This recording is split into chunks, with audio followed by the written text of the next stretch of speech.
Hey everyone, welcome to Scene by Dawn. Don't forget to subscribe so you can be part of my notification squad. Today I'm going to be reviewing a movie on Netflix called Gerald's Game, starring Carl Gugino and Bruce Greenwood. Now this movie is based on a Stephen King novel, so you know that it's going to be freaky. This couple, they've been married for like 11 years and they go up to their secluded lake house. There are no alarm bells there at all, are there? So they go to their secluded lake house in order to have some time away, to reconnect. They're having some trouble in their marriage, and he decides that he wants to try something new, and he brings out some handcuffs, and he ties her up to the bed. No, you don't say ties her up to the bed. Attaches her to the bed, chains her up to the bed, secures her to the bed, cuffs her to the bed. So he brings out some handcuffs, and he cuffs her to the bedposts. After which, he pretty much immediately, he suffers a heart attack and leaves her completely trapped to the bed. There's nobody around. The cell phone is just out of reach. The keys are way over there. So, you know, here's a point.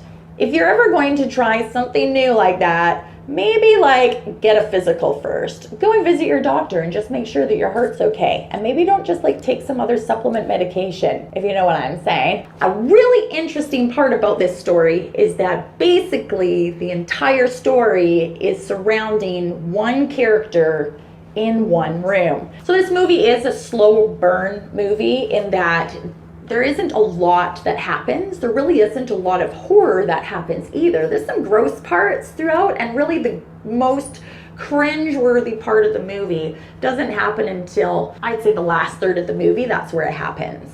If I'm gonna break things up in fractions. I'm not really good at fractions, but if I was gonna break it up in fractions, I would say it's the last third of the movie. It's more of a psychological horror. You question maybe what you would do in the same situation. I really liked how you could tell that she was the one, obviously she's the only person there. She was the one who was thinking these thoughts, and yet the voices inside of her head that are warring back and forth, the good guy, the bad guy, were personified on screen as her husband and as a stronger sense of her own self. They were arguing with her, they were arguing with each other. I thought that was a really creative adaptation of the material, because I'm sure in the book it wasn't like that. I'm sure it was just what her thoughts were. How do you do that on screen? You can't have just a character sitting there going, oh, I wonder what's gonna happen. Oh, I'm just struggling within myself. But for them to bring that out as external characters that only she could see. I did have a feeling that in the story that there was more going on between the husband and the wife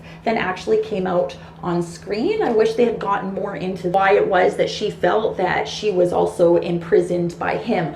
I liked the symbolism of the handcuffs and what that meant to her personally from her past, and also within her marriage, and also moving forward into the future. Overall, I thought it was an interesting movie that had me watching until the end, because I wanted to see if she was able to escape and what was going to happen and whether this mysterious character was real or not, and it was intriguing. I wouldn't say that it was typical horror. It was more creepy and uncomfortable because of some of the subject matter throughout, so it's definitely not one to watch with your kids. I would give this movie a 6.5 out of 10. Maybe order some rice pudding, put on your pajamas, turn the AC up, you're under a blanket, be a little bit scared. I thought it was great for a stay-at-home movie. Well, that was my review for Gerald's Game. Give this a big thumbs up if you like handcuffs and doctor's appointments. And don't forget to subscribe so you don't miss out on anything that I've seen. Scene by Dawn.